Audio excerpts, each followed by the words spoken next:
Hello' viewers, পুৰবীজ পাকঘৰৰ এটা নতুন ৰেচিপি ভিডিঅ'লৈ মই পুৰবীয়ে আপোনালোক সকলোকে স্বাগতম জনাইছোঁ।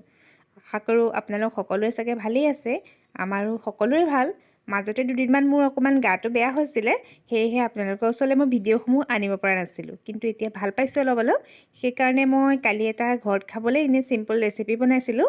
ভাবিলোঁ আপোনালোকৰ লগতো শ্বেয়াৰ কৰোঁ আৰু আপোনালোকক অকণমান দেখাওঁ। আপোনালোকেও এইটো বনাই মেলি খাব পাৰে, ভাল পাব, টেষ্টি হয়। আৰু ৰেচিপিটো চিম্পল যদিও অলপ ইউনিকো হয়।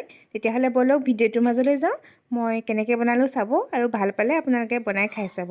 ফুলকবিৰ ৰেচিপিটো বনাবৰ কাৰণে মই এটা ফুলকবি ভালকৈ ধুই মেলি চাফা কৰি ল'লোঁ আৰু এয়া গেছত পানী গৰম কৰিছোঁ।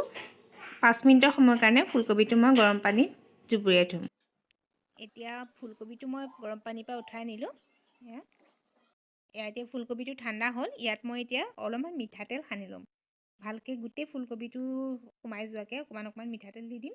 আপোনালোকে ব্ৰাছ ব্যৱহাৰ কৰিবও পাৰে, তেতিয়া বেছি সুবিধা হয়। মোৰ ব্ৰাছডাল বেয়া হৈ গ'ল, সেয়েহে হাতেই কাম চলাইছোঁ আৰু গোটেই ফুলকবিটোতে মিঠাতেলটো ভালদৰে সানি ল'ব।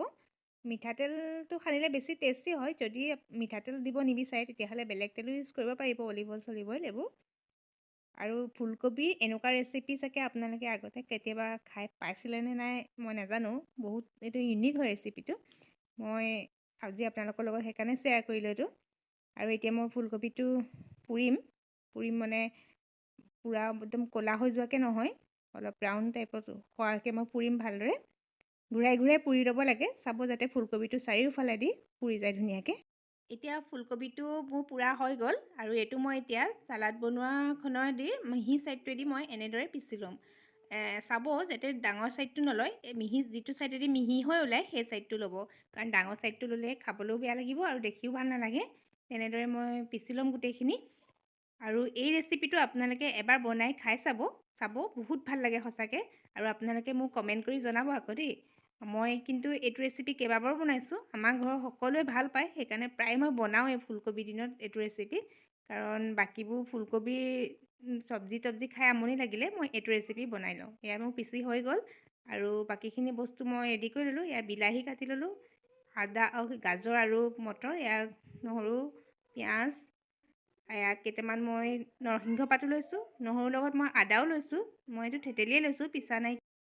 এতিয়া মই গেছত কেৰাহীখন তুলি লৈ তাত অকণমান মিঠাতেল দিলোঁ আৰু কেইটামান জিৰা দিছোঁ, জলকীয়া দি দিছোঁ আৰু আদা নহৰু পেষ্টখিনি দিছোঁ। এতিয়া মই ইয়াত নৰসিংহ পাতকেইটা দি দিম। নৰসিংহ পাতকেইটা একচুৱেলি মই আগতেই দিব লাগিছিল, আদা নহৰু আগতেই, কিন্তু মই পাহৰি গ'লোঁ আৰু সেইকাৰণে পিছতে দি দিছোঁ। একো নাই, চলি যাব। বাকী এতিয়া পিঁয়াজকেইটা দি দিম। মই পিঁয়াজখিনি গোটেইখিনি দিম আৰু এতিয়া পিঁয়াজখিনি ব্ৰাউন কালাৰ হোৱালৈকে ভাজিম। পিঁয়াজখিনি ৰঙচুৱা হৈ গ'ল। ইয়াত মই এতিয়া এই বিলাহীখিনি দি দিম আৰু ভালকৈ ভাজি ল'ম এইখিনিও। মই এতিয়া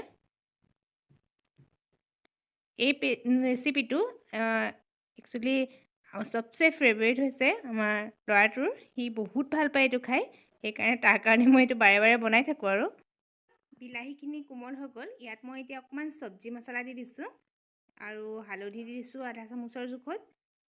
অকণমান জলকীয়া গুড়ি দিছোঁ, জলকীয়া মই কমেই দিছোঁ কাৰণ আগতে মই কেঁচা জলকীয়াও দিলোঁ, আৰু অকণমান কচুৰি মেথি দি দিছোঁ। জলকীয়াটো নিজৰ সোৱাদ অনুসৰি দিব পাৰে। মই জ্বলা কম খাওঁ, ল'ৰা ছোৱালীকেইটাই যিহেতু খায়, সেইকাৰণে জলকীয়াটো মই কম দিলোঁ। আৰু অকণমান পানী এড কৰি দিছোঁ কাৰণ মছলাটো অকণমান লাগি ধৰা নিচিনা হৈছিলে। আৰু বাকী মই এয়া মটৰ আৰু গাজৰখিনি দি দিছোঁ। আৰু মই যেতিয়া কাম কৰিব লওঁ আমাৰ গুণগুণৰ চিঞৰ-বাখৰ আৰম্ভ হৈ যায়, শুনিছেই চাগে। গোটেইখিনি বস্তু ভালদৰে ভাজি ল'লোঁ। লৈ পেলাই ইয়াত মই এতিয়া অকণমান গাখীৰৰ সৰ দি দিছোঁ। গাখীৰৰ সৰকণ মই গোটাই থৈ দিছিলোঁ, সেয়া সৰেই দি দিছোঁ। গাখীৰৰ সৰৰ সলনি আপোনালোকে দৈ নাইবা ক্ৰীমো দিব পাৰে। মই সৰেই দি দিলোঁ কাৰণ মোৰ ওচৰত দৈ নাছিলে, সেয়েহে। আৰু ইয়াত মই এতিয়া দি দিলোঁ ফুলকবিখিনিৰ লগতে মই অকণমান নিমখ দি দিছোঁ সোৱাদ অনুসৰি। নিমখটো সকলোৱে নিজৰ সোৱাদ অনুসৰি দিব। আৰু এইখিনি ভালদৰে মই মিলাই ল'লোঁ।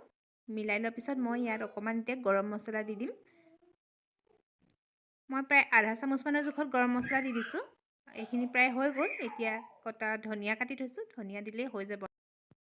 আৰু এয়া গৰম গৰম ফুলকবি ভৰ্তা ৰেডি হৈ গ'ল। এয়া আপোনালোকে এতিয়া গৰমে গৰমে পৰিৱেশন কৰিব পাৰিব। আমিও যাওঁ খাওঁগৈ। ৰুটি ভাত যিহৰ লগতে খায় তাৰ লগতে সোৱাদযুক্ত হ'ব। আৰু তেতিয়াহ'লে আজিৰ ভিডিঅ'টো ইমানতে সামৰণি মাৰিছোঁ। যদি আপোনালোকে মোৰ ভিডিঅ'টো ভাল পাইছে তেতিয়াহ'লে প্লিজ আপোনালোকে মোৰ ভিডিঅ'টো লাইক কৰিব, মোৰ চেনেলটো ছাবস্ক্ৰাইব কৰিব আৰু কাষতে থকা বেল আইকনটো টিপি দিব যাতে আহিবলগীয়া ভিডিঅ'বোৰ আপোনালোকে দেখি থাকিবলৈ পায়।